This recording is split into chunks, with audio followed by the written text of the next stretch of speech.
Christopher, you came to the college in 1963, the year President Kennedy was assassinated, which seems such a long time ago. How has the college changed in those years? Doesn't seem all that long ago, but it's gone quickly. The biggest changes would be, first of all, the scruffiness of the place when I came.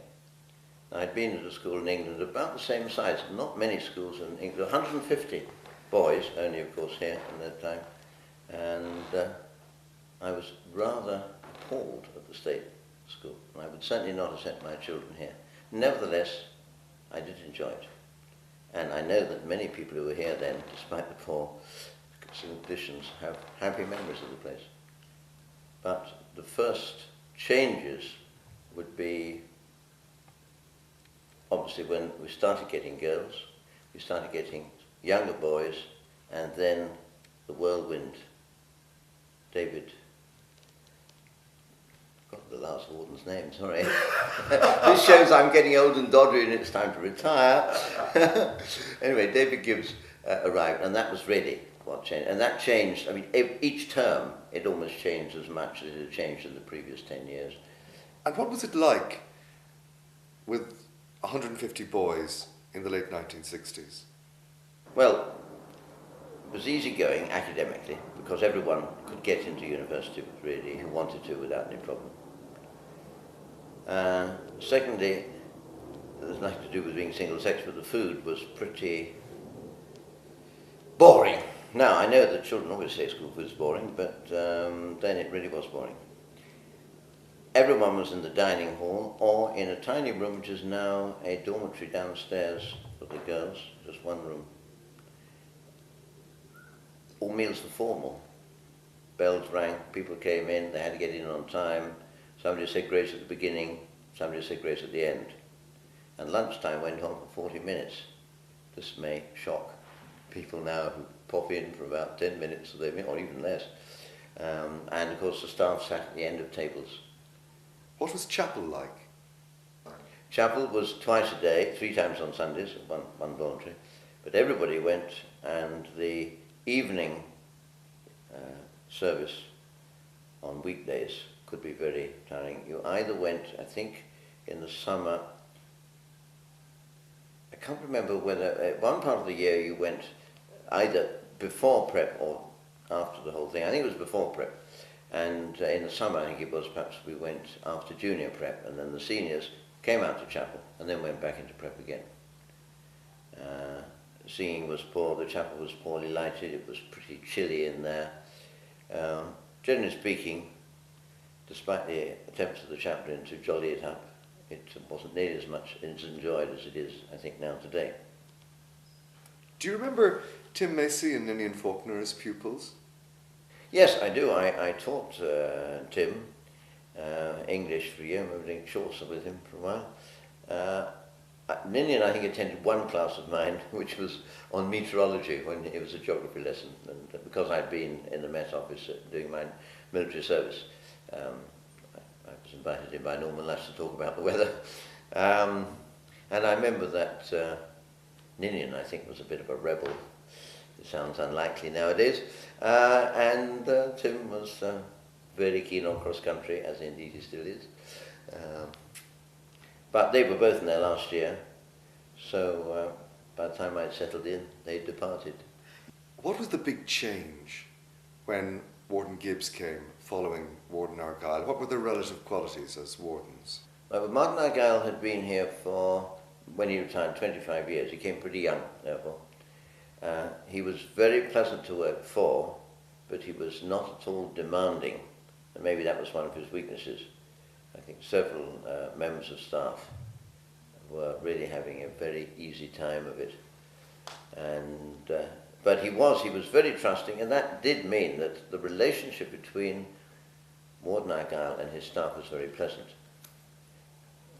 Now, between some of the staff themselves, there was quite a bit of friction, but not between Martin Argyll and the people under him.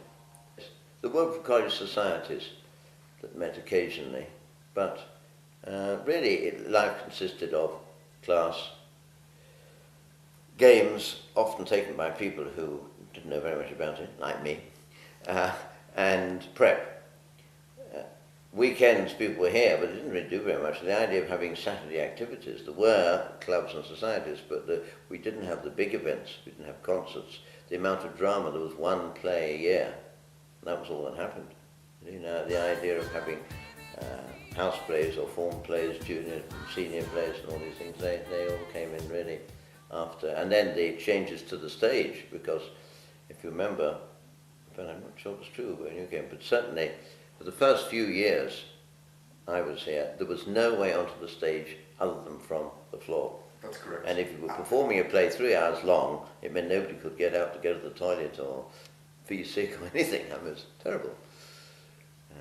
So one of his great things was putting a little spiral staircase in so you could at least get out, get back again. Made a huge difference to one's enjoyment, even though you could usually hear the clatter of the metal staircase when in the middle of the play of people running up and down. You were housemaster of Tibradden, and before that you were housemaster of Gwynn. What was the difference in being housemaster of two different houses like that? Well, Warden Gibbs came in and said, like a whirlwind. I in fact, it was 10 years after I came, and I was thinking then it was time I moved on. I'm generally speaking not in favour of a teacher spending all their time in one school, but he arrived and he was so good to work for, and his philosophy was not unlike mine, I like to think. It would have been crazy to have left then. And in fact, it was like being at a different school within a couple of years because he made so many changes. He was full of ideas. Of course, the first thing he was full of was discipline. I remember in his first week, he told some people to remove their books from the classroom, and they didn't. And he had the whole lot in and beat them. I think there were about 20 people. And it really, no, it wasn't that there wasn't beating going on then, but beating for not removing books seemed to people harsh. Of course, from his point of view, it was beating for not doing what they were told. He wanted to establish his conviction that this is what should happen. But he wasn't actually a beating person. He once he'd established what was really quite a liberal, I think a liberal regime, but it was important to know who was who in that way. I think Tibradden came in 73 or 74. And then when Warden Gibbs came, he realised the importance of having somebody living in with the smallest children, and he asked Michael if he would mind swapping with me and taking over Gwynn. So we did that swap, and then of course later he went off to do a special course in career guidance, and that was when Colin Poland took over then. I think. Yes, that's right. How did you find the difference of being housemaster in what we now, I suppose, call a senior house and housemaster? Well, one of the differences was that I was actually on the spot, and it was so much easier. I mean, otherwise my house was up in Argyle building, mixed in, people might not know this, that Glen and Gwynn were together. Namely the junior Gwynn, the middle Gwynn, the senior Gwynn. That was the arrangement at that time. So that was one thing. Secondly, small boys up to till adolescence like to know there's an adult around. They might find he's a bit bossy, but in the end they're happy with that. Once you're 14 or 15, you're not so happy with somebody around. So, and it's nice to be wanted. So I like that particularly. And also they were, that age, 12-year-olds are much more open to ideas. They tend to accept suggestions. If you say, shall we do this? They tend to say yes.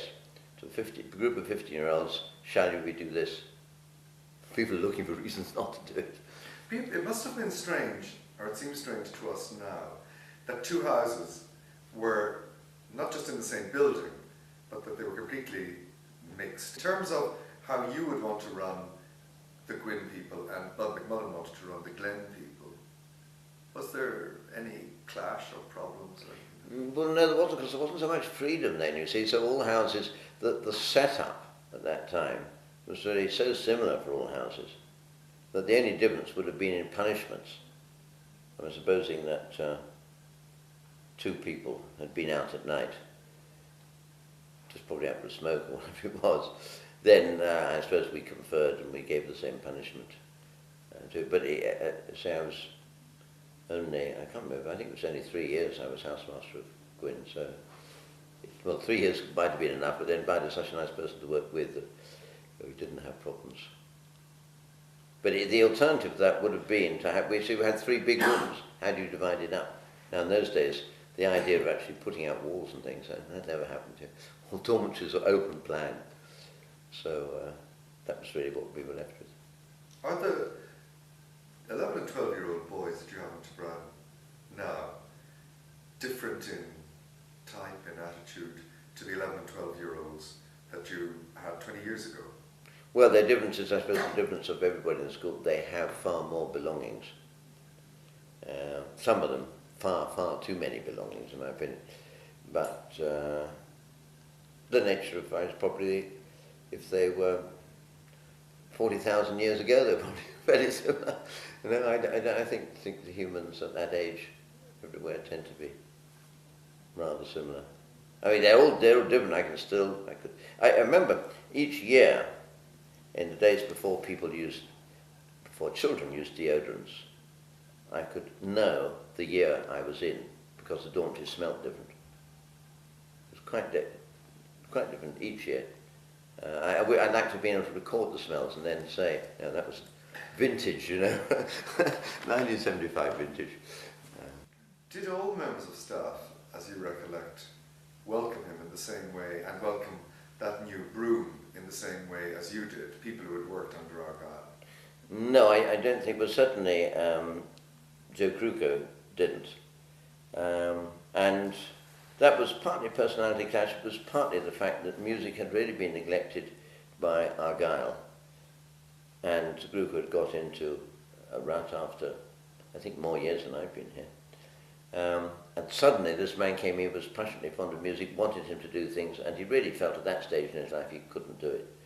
So it was a mutual agreement in the end that he should go. Then he went on to do good work in Trinity, so it wasn't everyone's loss. And then certain other people left for various reasons.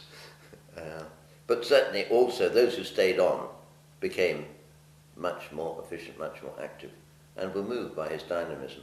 Now, one of the most difficult things he had to do was to start house singing, which everybody at the time, except for him, thought was a silly idea. And the first few years, awful. You remember probably. Really embarrassing, but it gradually got better. And now I think it is the highlight of the college year, because everybody enjoys it. Everyone takes part, everyone enjoys it. But it was his determination that would work. How different is it to be in the classroom now, for example, with girls? Well, you know, one of the things, of course, there are certain types of joke you can't make in a mixed class that you can make in a single-sex class, or allusions or whatever. I'm not thinking of sexist jokes particularly. I'm thinking of ones that really only apply to boys and boys that understand and enjoy. Now, I don't find it's made a lot of other things. The chief difficulty, of course, is the naming. That I was brought up in a system where everybody called everyone else by their surname, and you called yourself by your surname. And if I was saying this to some of the children the other day, that even now, if I'm late for something, I say, "Oh, for heaven's sake, Fettes, you'd better hurry up." I don't call myself Christopher. Now, maybe other people don't call themselves anything, but I suspect they do. I suspect they call themselves Jim or Tony or whatever it is. Sure, the British Prime Minister probably calls himself Tony. Anyway, so when girls came in, it was just not appropriate. Now, I used to actually then started calling all my pupils, boy pupils, master, and all the girls miss, to kind of get a balance. But couldn't keep it up, really. And so for a long while, people, in fact, I think it may be that still some of our colleagues still go there. Yes. But you see, I think it's all right if everyone's doing it. I think that surnames are perfectly acceptable. And another thing is interesting. When I came, the number of pupils called John and Patrick probably covered half the pupils. Now you'd be lucky if you had a John and Patrick in your class, because it's this enormous expansion of the number of Christian names or first names that are used. So that in those days you couldn't just say Patrick, you'd have to say Patrick Kelly or Patrick this or Patrick that, so you might just as well use the surname, because the surnames were generally more varied. But certainly that ring, and it may well be that the gradual forcing its way in of Christian names has made the atmosphere more friendly. I like to think I'm no less friendly now. I mean, no more friendly than I used to be. I was no less friendly then, but I might be wrong. What has it been like to be a sponsor of perhaps alternative ways of looking at the world, vegetarianism, Esperanto, green politics? Did it fit in well with your life? Well, it deals with colleagues first, because Martin Argyll was delighted. Martin Argyll was the sort of person who was so confident in his orthodoxy that any touch of unorthodoxy around the place, he felt enriched it. I ran for a while a group called the Wednesday Group, and of course it met on Wednesday, obviously, and I invited up Jehovah's Witnesses, Maoists, also not necessarily people I agreed with, but I thought it would be good for them to hear what these people had to say. And Argyll was delighted, really thought this was great, but Norman Lash was horrified. I had up an unorthodox medical practitioner to talk about alternatives to hormone, and he felt that that was an insult to the school doctor. I don't think that Dr. Doyle thought that at all. I think he thought, I mean, he was a very orthodox chap, but well, if he was upset, he certainly never expressed it, but Norman was really very upset by that. I think the rest of my colleagues were perhaps just rather amused at the start. But since then, quite a few things like vegetarianism, I mean, the fact that we can get vegetarian food every day makes a lot of difference. Well, they tolerated it. Or at least they didn't, they were very polite. Mentioning green politics, you're now an Irish citizen, you're as Irish as the rest of us, or are you? How do you feel? Even now, I still feel, not unpleasantly, but sort of a bit of an outsider. I suppose it's partly because I'm aware that your voice is fixed at its accent. That's when 18, 21, whatever, and it certainly was 26 when I came here, so there was no chance of picking up the Irish brogue, though sometimes in England people have said you're sounding Irish. But I suppose partly because Columba has always had quite a lot of Columban stuff, old Columban stuff, and that also made one feel a bit of an outsider. But I didn't feel excluded by it, I just felt that my viewpoint was slightly different. And once I became interested in vegetarianism, and once you're in any minority, it's much easier to take an objective view of other minorities. I'm sure even being left-handed is a help in that way, which I am. But by the way, so was Sewell. A lot of people don't realize. You look at the picture of Sewell in the dining hall, he's got a quill pen in his left hand, which must be very unusual in a picture. You'd have thought that he was locked. But so he must have relished his left-handedness. What is the most important priority for somebody changing lifestyle at this stage, as you now are? Well, 10 years ago, I looked at retirement in what was going to be maybe 13 years, a certain amount, what on earth am I going to do with myself? But when my mother died and I had to find somewhere to put her furniture, and I was looking for a small cottage in the country and ended up with a rather large place, and then I realised what I want to do is to develop this place. So since then, I've had this ambition then, and it's really a question of paying off the mortgage. I don't mean that I was dying to leave, I wasn't dying to leave, but more and more I wanted to be down there and to do things at the same time as being up here. So I know that when I am down there permanently, I'm going to be popping up here and enjoying seeing you all and not making fun of you for having to mark exam papers. But I know I shall enjoy coming back enormously. So I'm not regretting stopping certain things, but I shall miss the place, certainly. And we miss you. Thank you, Christopher, and many happy years in Bloomfield.